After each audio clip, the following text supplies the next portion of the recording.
Ça, tu te sens bien en ce moment? Bah, moi, ouais, parce que puis la question que je te pose, c'est est-ce que tu es content d'avoir un t-shirt qui est raccord avec le jaune poussin? Toujours. Toujours, voilà. On était sur le tournage de Ciel contre Goliath, qui est un film qu'on a sorti au cinéma en 2020. Et pendant des moments où nous tournions, c'était en 2016, 2017. Ouais, c'est ça. Ouais. C'est ça. Il y avait ce que certains appelaient la crise syrienne, mais en tout cas, il y avait une crise migratoire. C'est-à-dire qu'il y avait énormément de personnes qui étaient dans des tentes dans Paris, c'est-à-dire visibles. Et on a vu ça, c'était près des canaux, enfin, vers Stalingrad. Vers Stalingrad, exactement, et beaucoup de gens. Et c'est quelque chose qui nous avait vraiment marqué à l'époque. Et quand on a terminé le film, moi j'étais en montage et Cyril s'est engagé. Ouais, en fait, ouais, c'est ça. Mais en fait, toi t'étais en montage et moi du coup, comme j'ai pas fait le montage, et ben du coup non, mais c'était ces images, comme dit Thomas, de personnes à la rue sous le métro aérien, par exemple, et je voyais qu'ils se faisaient gazer au petit matin alors que c'était l'hiver. À ce moment-là, c'était en plein hiver. Ouais. Il faisait froid. Et du coup, je comprenais pas pourquoi on gazait des femmes et des enfants et qui dormaient sur des matelas. Et donc, j'étais embêté, j'en ai parlé à mon fils, il m'a dit, mais papa, si ça t'intéresse, va voir Utopia 56, qui est une asso qui s'occupe de ça. Et donc, j'ai commencé à aller aider, faire des maraudes, distribuer des fringues. Et voilà. Et puis après, t'es venu me voir, voilà, en me disant, ouais, ça serait bien qu'on travaille là-dessus. Et je me disais, ok, mais qu'est-ce que tu veux? Parce que, c'est un film sur la question migratoire, c'est déjà hyper casse-gueule.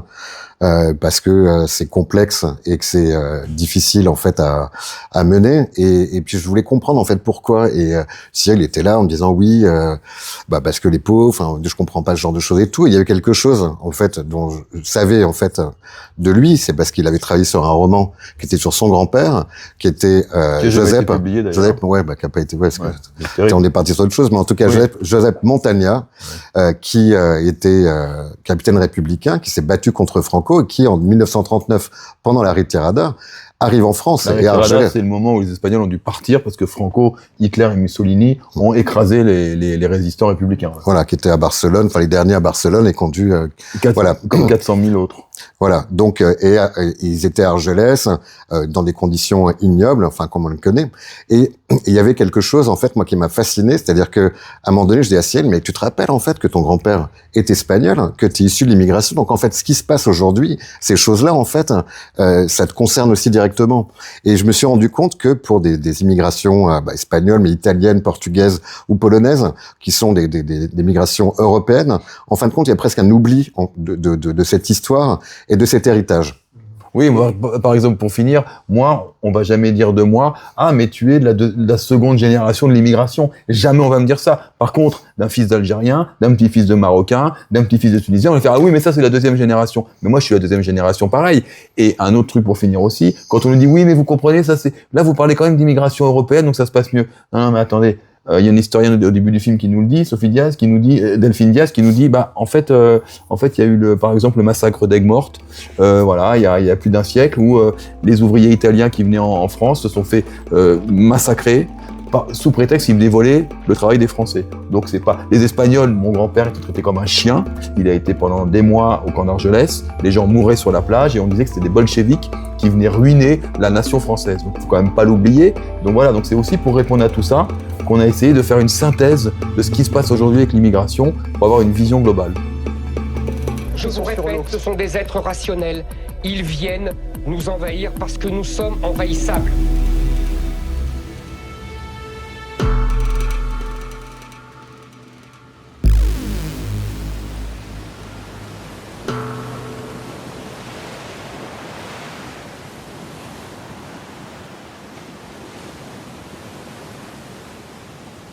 On aurait pu faire un travail, aller aux États-Unis. D'ailleurs, on s'était dit, tiens, si on a un peu d'argent, on va aller aux États-Unis pour essayer de comprendre en fait la réappropriation d'un État par des gens qui sont européens et qui se considèrent plus américains que des natifs américains.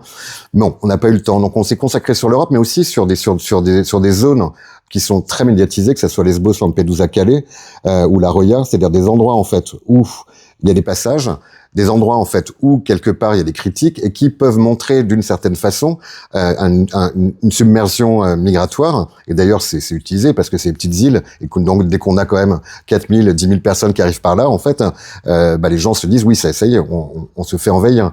Mais ça nous semblait intéressant d'aller déconstruire un peu l'image des choses qu'on connaît à travers les médias, à travers le JT de 20h et d'essayer de comprendre en fait quel était le parcours d'exil de ces personnes, qu'est-ce qui se passait là-bas, et de donner la parole à ces exilés pour comprendre en fait quelles étaient leurs motivations et leur voyage.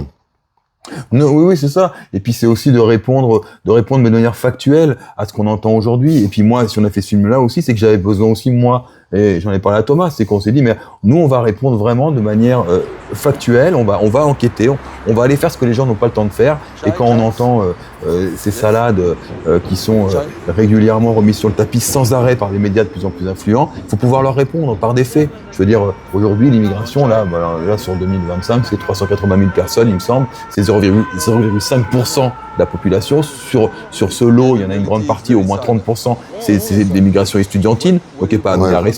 Il y a une partie de réfugiés, il y a de l'immigration par le travail. Donc en fait, c'est que dalle. En fait, je veux dire, c'est infinitésimal. Il y a des départs on aussi. parle de grand remplacement, c'est la grande connerie en fait. Ça n'existe pas, c'est le grand enfumage. Il est énervé. Oui, un peu. Ça m'arrive. Et quand les personnes s'arrêtent, en fait, il y a cette carapace qui se dissout et les personnes souvent tombent en dépression ou voilà. Et on s'est retrouvés pour dire, enfin clair, voilà, avec des dépressifs à la maison. Et je me suis dit, il faut leur donner une activité. Moi, je crois un peu pour moi, en fait, le corps, ça sert pas qu'à tenir la tête. Et les personnes qui étaient chez moi, je pouvais pas les faire travailler parce que sinon, ça aurait été considéré comme du travail dissimulé. Et les seules bonnes réponses qu'on a eues, c'est les communautés MEUS qui nous les ont apportées. Tu avais le droit de les accueillir, même s'ils n'étaient pas irréguliers? Oui, en fait, on nous a fait croire qu'on n'avait pas le droit de le faire, mais on a tout à fait le droit d'aider des gens. On a une devise qui s'appelle liberté, égalité, fraternité. On travaille sur un autre projet là en tant que producteur sur la Bretagne. Enfin, on va dire en fait sur la question en fait du patriotisme breton pendant la Seconde Guerre mondiale. En 1903, il y a une demande de Paris, c'est d'arrêter de parler la langue bretonne. Et les Bretons, vus de Paris, on les traitait de ploucs à l'époque. C'est vraiment des ploucs. C'est-à-dire qu'il y a déjà en fait cette frontière qui existe en France, hein, vraiment, il y a vraiment cette frontière qui existe en France, déjà de se dire en fait, faire nation, c'est quelque chose en fait qui est une vraie question et que on se pose, mais à laquelle on répond pas, parce que c'est vraiment très très compliqué. C'est quoi faire nation? Aujourd'hui, faire nation en France, c'est respecter en fait les règles de la nation française, liberté, égalité, fraternité. Même nous, on a déjà du mal à les respecter, parce que la notion de fraternité, c'est Cédric Herrou qui a dû se battre en fait pour pouvoir la faire adopter dans la Constitution. Cédric Herrou, qui est un paysan activiste de La Roya, qui a accueilli beaucoup de réfugiés qui traversaient la montagne, donc La Roya qui est juste à la frontière italienne, et qui, dans ce cadre-là, s'est mis hors la loi, et donc, à un moment, a été effectivement accusé délit de solidarité, en l'occurrence, complètement délirant, comme délit de solidarité, et qui a dû aller en cassation pour faire reconnaître qu'en fait, il ne peut pas être inculpé dans la mesure où c'est de la fraternité, et que c'est quand même la devise de la France. Donc voilà, c'est un type assez incroyable d'ailleurs. On le voit dans le film, exactement. Ouais, on le voit dans le film. Et je sais plus ce que je voulais dire. Excuse-moi, je t'ai coupé, parce que les gens, s'ils savent pas qui est Cédric Herrou, c'est un peu bizarre. Ah non, mais t'as raison. Oui, Jacques Lang. Jacques Lang, ou un autre. Oui, faire nation. Et c'est vrai que dans notre histoire, on est la seconde terre d'immigration au monde, après les États-Unis. Donc on a la chance quand même d'avoir une culture variée, mixte. Et je pense que l'histoire ne retient pas assez. En tout cas, par exemple, le terrier sénégalais qu'on expose un peu aujourd'hui dans le générique, on va dire les Algériens. Enfin, quand l'indépendance en 62, l'indépendance algérienne, en fait, on leur demande de choisir entre la société algérienne ou française. C'est-à-dire que pour beaucoup, des gens s'étaient battus pour la France pendant la première, seconde guerre mondiale. Donc il y a quelque chose aujourd'hui qui dérape dans cette notion de faire nation, parce que d'une certaine façon, on a quand même des populations qu'on va dire de 3e, 4e génération, ce qui est un peu absurde parce que ce sont quand même des enfants de la France. Et d'ailleurs, on a Jacques Toubon qui en parle et qui était défenseur des droits et qu'on interviewe dans le film, qui le dit très bien. En fait, ce sont nos enfants. Enfin, la question en fait, droit du sol, droit du sang, est quelque chose de complètement paradoxal, anxiogène, parce qu'en fait, c'est ne pas reconnaître une histoire que nous avons et qu'on doit défendre. Et du coup, il y en avait quelques-uns sur le bateau et il y a un policier qui serait allé dans l'eau, qui aurait percé, après ils se sont fait gazer. Dans l'eau, il y avait un mineur de 16 ans. Non, mais la problématique, c'est je pense qu'on a aussi aujourd'hui un bombardement médiatique avec des médias de plus en plus influents et qui font que finalement, ils réussissent à imposer l'agenda politique aux politiques et qu'en fait, les politiques suivent le train, courent après le train et essayent de récupérer. Parce qu'en fait, on instille de la peur, ce qui fait que derrière, il y a des réflexes de peur, donc d'agressivité, c'est récupéré par les politiques et l'agenda politique, finalement, il est complètement guidé en fait par de la foutaise et par de l'idéologie. Voilà. Donc, parce que nous, c'est ça qui nous intéressait. C'est bien de le dire, mais c'est mieux de le prouver. Et ce film est ce qu'on appelle la preuve même que ce sont des foutaises au niveau des chiffres et qu'au niveau des récits aussi, il est temps de réhumaniser aussi la figure de l'étranger. Et c'est ce qu'on fait dans le film où on leur donne énormément la parole. Et c'est le but aussi de rappeler que on entend énormément parler d'étrangers aujourd'hui, mais en fait, on les entend jamais parler. Il est temps de donner la parole à ceux dont on parle.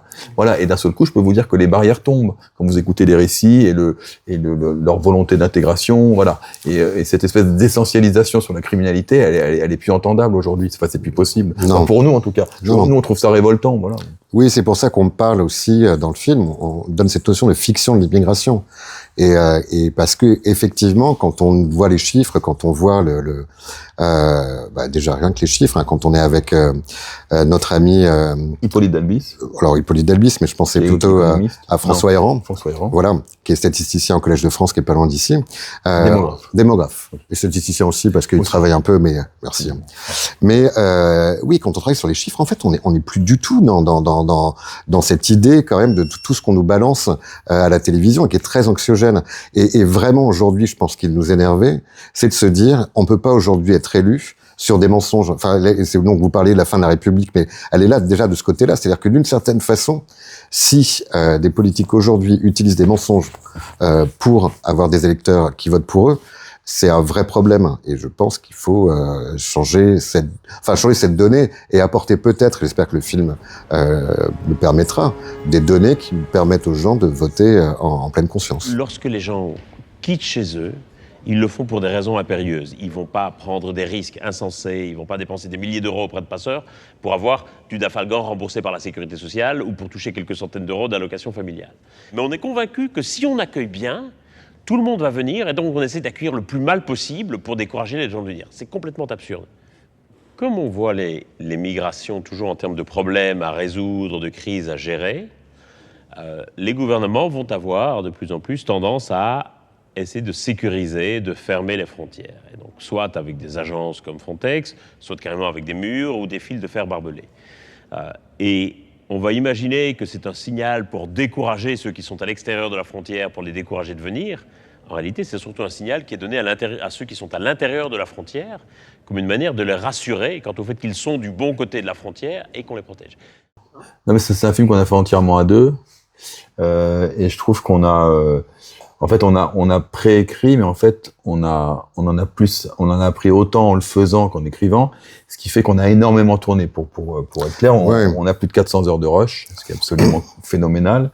Et à un moment, effectivement, se pose la question de qu'est-ce qu'on fait de tous ces rushs. Donc il y a énormément d'interviews, de scènes qu'on a enlevées, des tournages en Italie qu'on a dû virer. Donc ça déjà, c'est un crève-cœur. Et puis de trouver une thématique qui rassemble le film. Et cette thématique, c'est, cher Thomas, on a dit que ce serait...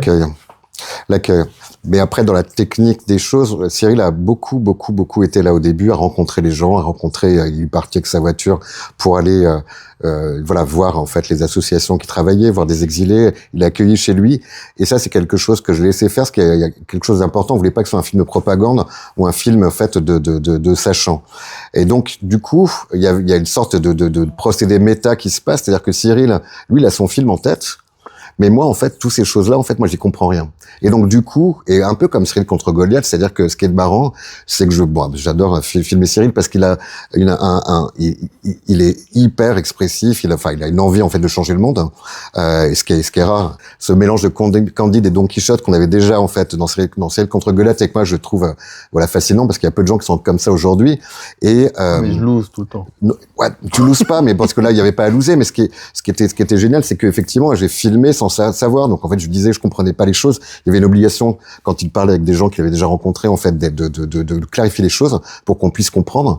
Et donc en fait, c'est un film sur un mec qui fait un film, en fait, qui est son propre film. En fait, c'est quelque chose qui est un peu particulier, mais qui nous permet d'enlever les biais de propagande, des choses comme ça. C'est-à-dire que quelque part, lui, il avait des choses à dire. Moi, j'ai juste en fait été dans ma partie d'observer, de comprendre les choses. Et puis on en parlait à chaque fois où il y a des questions moi que je me posais. Voilà, c'est un travail à deux. Pour moi, c'est un film d'écoute. Beaucoup. Bah oui, et puis moi, ce qui me fait, j'adore, c'est à un moment donné dans tout le film, Cyril, il parle plus, il écoute et il est complètement submergé par ce qu'on voit, par ce qu'on raconte, parce que c'est vrai que, enfin, il y a une progression pour pas que le film soit quand même trop dur. Il y a beaucoup de films qui sont très durs et ces images on les connaît maintenant. Donc il y avait une envie quand même on voulait faire un film grand public. On voulait que des enfants puissent le voir. D'ailleurs on l'a montré à des enfants, ça passe très bien. Et des scolaires. Des scolaires. Et on va en faire beaucoup là. On voulait que ce soit un film grand public. On voulait que ce soit pas un film de gens qui connaissent déjà ces histoires-là. Voilà, et pédagogique. Quand tu ressors de là, tu sais ce qui se passe aujourd'hui.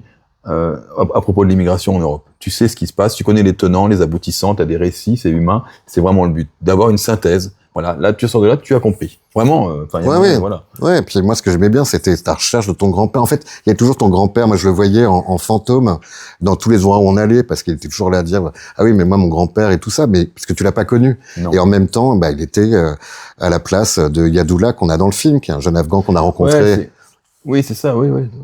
Et dont on est tombé amoureux d'une amitié très forte. Et je veux dire, ça, on l'a pas décidé. Et du coup, bah, dans le film, il nous a apporté plein de choses. On s'est rencontrés. Et puis, on a voulu filmer aussi cette forme d'intégration par l'amitié.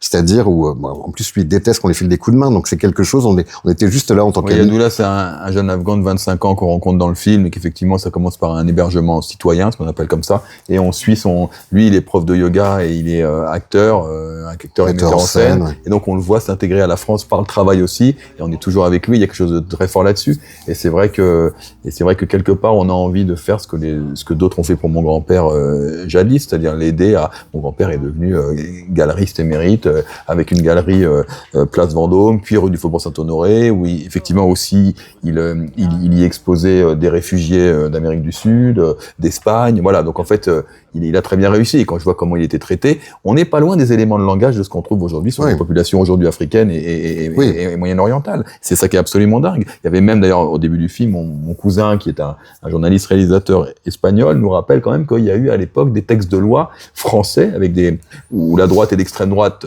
étaient un peu comme aujourd'hui. On retrouvait une situation et qui proposait d'aller mettre les populations espagnoles sur des îles désertes, des colonies françaises non habitées. Je veux dire, dans le Pacifique. Ce qui se passe avec les propositions qui ont été faites pour le Rwanda avec l'Angleterre n'est pas loin. L'externalisation des frontières aujourd'hui européennes, on est dans de la cousinade aussi. Donc en fait, c'est voilà. En 80 ans, la question c'est est-ce que les choses ont vraiment changé dans l'esprit ? Voilà. Et comme tu le dis, Wauquiez a proposé il n'y a pas si longtemps d'envoyer les exilés à Saint-Pierre-et-Miquelon. Non mais Sauf que Saint-Pierre-et-Miquelon, et en disant le climat est pas très tendre, comme ça ils comprendront ce que ça veut dire de venir dans un pays dans lequel en fait on les attend pas. C'est quand même terrible. Non, et donc on aurait toute une série de bénéfices, à commencer par des bénéfices économiques assez considérables pour nos économies, mais malgré tout, nous restons obnubilés par l'idée que le degré d'ouverture et de fermeture des frontières soit l'instrument de contrôle des migrations. Et donc nous ne parvenons pas à accepter qu'en fait les migrations ne sont pas déterminées par ça.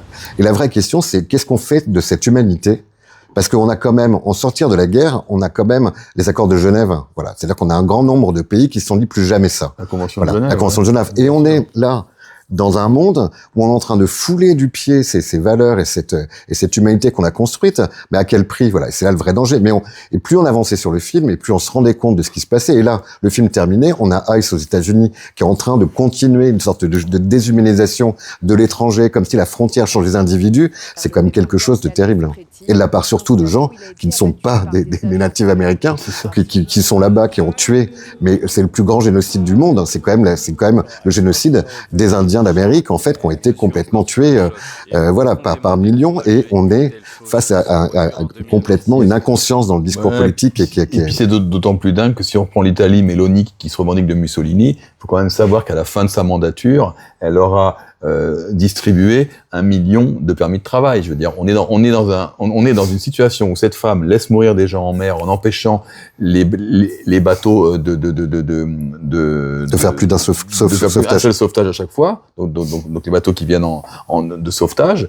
Et d'un autre côté, qui va distribuer 1 million de permis à des étrangers. Donc qu'est-ce que ça veut dire? Qu'est-ce qu'elle veut? En fait, elle veut que ces gens viennent là et avoir des lois très dures avec eux pour pouvoir continuer à mieux les exploiter en leur laissant pas la possibilité d'avoir leur dignité. Qu'est-ce que c'est? Donc c'est quoi? C'est de l'immigration sélective et pour bien utiliser les gens. Je trouve ça dégueulasse. Voilà, donc on le dit aujourd'hui. Il y a quand même plein de paradoxes qu'il faut soulever aujourd'hui pour que les gens se servent un peu de leur cerveau pour réfléchir et pas se laisser embuer par tous ces médias tenus aux mains de Bolloré. De Bolloré et de capitaines d'industrie d'extrême droite. Voilà.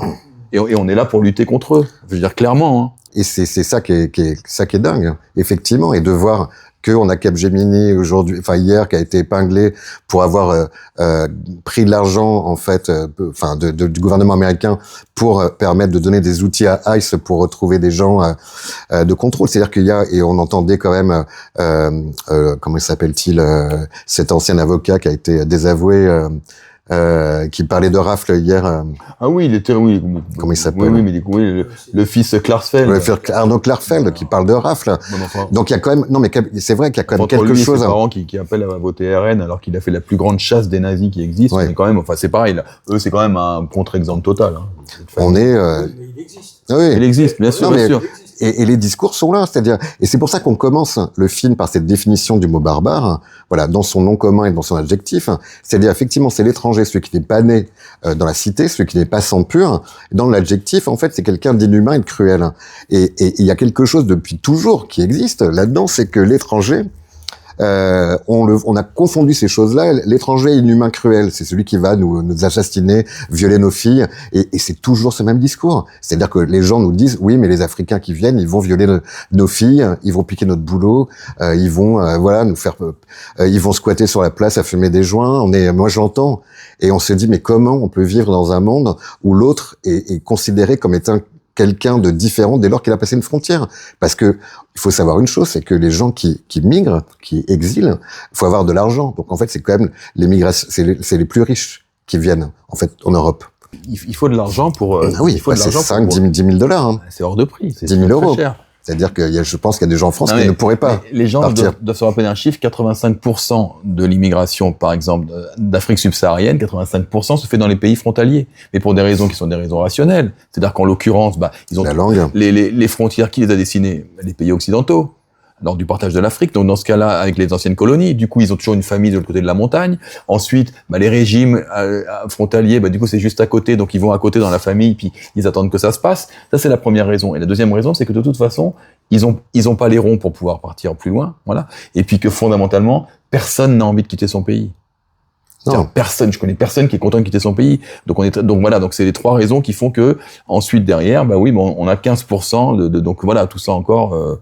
Combien de temps ça a tourné? Vous avez tourné Voilà. pendant combien de temps? On a tourné C'est 5 ans de travail déjà. Combien de pays?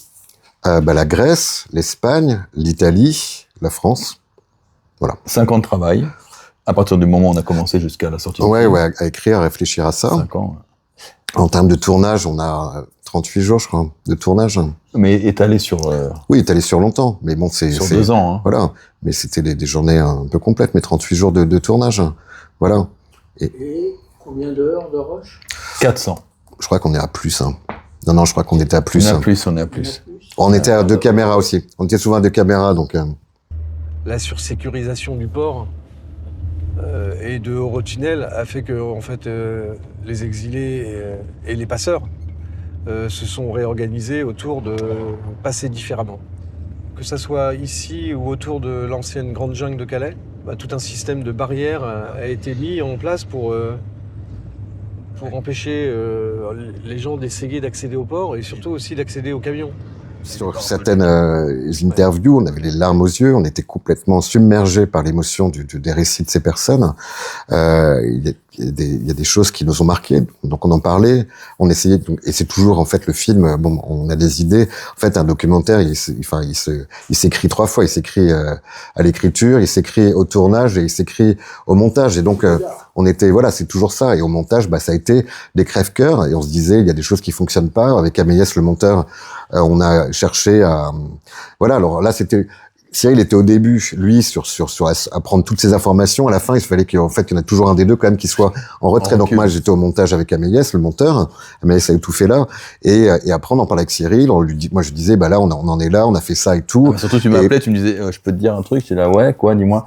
Tu sais, l'interview de ce type, Ariace, là, Mimo Lucano, qui est un type assez incroyable dans le sud de l'Italie, qui a accueilli énormément de réfugiés dans son petit village, qui a été condamné par la justice italienne à 800 000 euros d'amende et 13 ans de prison. Bon, après, il a fait appel, il a réussi à s'en sortir, mais bon, qui était un type incroyable. Ça a été très compliqué de le joindre. On a été là-bas, on a tourné une semaine, une équipe complète, ça coûte de l'argent. Puis c'était du temps, c'était compliqué. Et Thomas me dit à un moment, pour X, Y raison, on va pas pouvoir garder. Et pour moi, c'est un crève-cœur, parce que Mimo Lucano, c'est 1 an et demi de démarche pour pouvoir l'interviewer dans son village. Donc ça, c'est un exemple. Donc ça se passait comme ça. Il me disait, mais bon, voilà. Et il y en a eu plein. Mais bon, on était, après, c'est au service d'un film, d'un projet. Donc après, on enlève l'affect et tout ce on n'y pense pas, quoi, voilà. Non, et puis ça reste toujours dans le film. C'est toujours quelque chose d'assez incroyable. Ce que je disais à Cyril, t'inquiète pas. Parce que ces choses-là, elles existent, elles sont en nous. Et donc, du coup, d'une certaine manière, elles reviennent, elles seront présentes dans le film, même si elles n'existent pas en image. Mais c'est justement, je veux dire, ça mérite pas un deuxième film? Sur les États-Unis, ouais. Welcome to US. Sur les États-Unis, je parle pas des États-Unis, là. Non, mais moi, non, on vous en parle. Welcome to US, parce qu'en fait, c'est d'autres problématiques aux US. C'est beaucoup plus, c'est très violent. Je sais pas, c'est peut-être beaucoup plus violent maintenant. Ce sera un film beaucoup plus à risque. Il y a d'autres enjeux. Puis il y a des enjeux qu'on n'a pas traités, qui sont par exemple que vous avez des populations qui sont d'Amérique du Sud, qui aujourd'hui ont voté Trump, qui se demandent même pourquoi ils l'ont fait, et qui se retrouvent, c'est complètement dingue, cet état d'esprit de fermer la porte derrière soi. Donc ça, c'est aussi des choses qui seraient à traiter sur place. Et puis il y a aussi des choses, il y a aussi tout un pan dont on n'a pas parlé, dont j'aimerais bien qu'on parle un de ces quatre, c'est le business de l'immigration. Parce que on est en train de nous dire, oui, c'est l'idéologie, c'est ce qu'on dit nous-mêmes. On dit c'est l'idéologie de vouloir nous faire croire que les étrangers sont dangereux. Mais c'est une chose, il y a énormément d'argent en jeu, on parle de milliards. C'est-à-dire que construire des murs, ça se paye. Avoir des moyens de surveillance, ça coûte extrêmement cher. Frontex, qui s'occupe par exemple de surveiller les frontières européennes. Aujourd'hui, il y a un avion qui fait l'aller-retour entre la France et l'Angleterre, qui est payé à une société privée. Donc c'est de l'argent public qui va vers là. C'est un milliard de dépenses par an. Et le truc, c'est que c'est fantastique parce que en fait, plus vous allez faire peur aux gens, plus les États vont mettre en place des systèmes de surveillance, mais qui finalement ne serviront jamais à rien parce qu'on n'empêchera pas les gens d'arriver. Vous pouvez pas empêcher les gens de traverser la Méditerranée, vous n'allez pas faire un mur de milliers de kilomètres. Vous pouvez pas aux États-Unis empêcher les gens de passer, ils vont toujours passer. Ils ont un moyen ou un autre. Donc, on peut sans arrêt reculer et avancer. C'est un puits sans fond avec des milliards derrière. Donc ça, c'est un truc qui est intéressant à creuser. On l'a creusé déjà, parce qu'on a interviewé Claire Brodier, qui avait écrit un bouquin il y a 10 ans. Oui, et puis Tania Terhoven, en fait, qui est une journaliste qui a travaillé sur ces questions. Voilà, en fait, il y a plein de choses qui nous intéressaient. On peut pas tout mettre dans un film, mais c'est vrai qu'on avait envie quand même de s'intéresser. Dans ces moments-là, on tourne, hein, parce qu'on se dit, ça peut toujours servir. Mais voilà. Après un deuxième film là-dessus, déjà, on va voir comment il vit celui-là. Oui. On va voir comment il est reçu, comment les gens se l'approprient. Le 25 février. Et on va faire toute une tournée en Occitanie, Centre-Val de Loire, Sud-Est, Sud-Ouest. Et on va vraiment multiplier parce qu'on s'est rendu compte pendant les avant-premières qu'on a pu animer avec Thomas, que on nous a proposé à un moment dans le Limousin d'aller animer une classe de 4e. Moi, j'y allais un peu à reculons, parce que je me disais, parce que un film de 2 heures, moi, j'aime pas gonfler les gens, et j'avais peur que ça gonfle les élèves. Et je me suis dit, les pauvres, on leur a fait regarder notre doc, maintenant ils doivent venir parler. Et contre toute attente, il y a eu un engouement tel qu'on a multiplié les interventions ensuite à Clermont-Ferrand, dans le pays d'Iwa. Et en fait, on est vraiment dans une dynamique avec des régions en partenariat, l'Occitanie et le Centre-Val de Loire, qui sont en train de nous aider à aller dans les lycées et les collèges pour aborder le sujet de l'immigration, mais à travers aussi le prisme des fake news et donc des réseaux sociaux. Parce que tout ça, c'est ensemble. Et aujourd'hui, le RN est très très fort sur les réseaux sociaux, hein, il faut pas l'oublier. Et donc je pense qu'il y a un travail de fabrication d'un esprit critique face aux images et face au discours simpliste qu'il faut mener. Et ce film, comme il est pédagogique, eh ben, je pense qu'il a en lui cette vertu. Ouais, non, mais c'est ce qu'on voulait faire, donc tant mieux. Ben, c'est le but, hein. On a vraiment, puis Thomas, on en a beaucoup parlé de ça. On pose des questions vraiment lambda, par exemple à un grand économiste qui est Hippolyte Dalbis, à l'école d'économie de Paris. Je lui demande, de manière totalement innocente, candide plutôt, je lui dis, mais en fait, les gens disent, pourquoi est-ce qu'on aide des réfugiés quand nos retraités n'ont plus d'argent? Donc, je pose cette question, les gens disent ça, est-ce qu'on peut l'entendre et qu'est-ce que vous en pensez? Et il a une réponse qui est très simple. Il dit, mais en fait, on se trompe de sujet. Les gens pensent que la France est un gâteau et que plus on est, plus il y a de parts, moins on mange. Mais non, en fait, mais si la France est un gâteau, à ce moment-là, eh bien, lorsqu'un étranger vient, il apporte une richesse avec lui. Il fait grossir le gâteau. Donc, effectivement, il va venir se table avec nous, mais il apporte quelque chose avec lui. Sa force de travail, son expertise, voilà. Enfin, tout ce qu'on est, voilà. Donc, c'est intéressant parce que du coup, ça décale un petit peu les idées simplistes qu'on essaye de nous imposer. Oui, et ses recettes pour le gâteau. Oui, pour la recette. Alors ça, après, moi, je suis pas très gâteau. Je suis pas très bon en gâteau. Non. Je suis plutôt boulette de viande. Ouais. Toi, t'es gâteau? Non. Tu fais pas de gâteau? Non. C'est vrai que tu as fait de gâteau? Non. Je suis plutôt, non, je sais pas faire des gâteaux.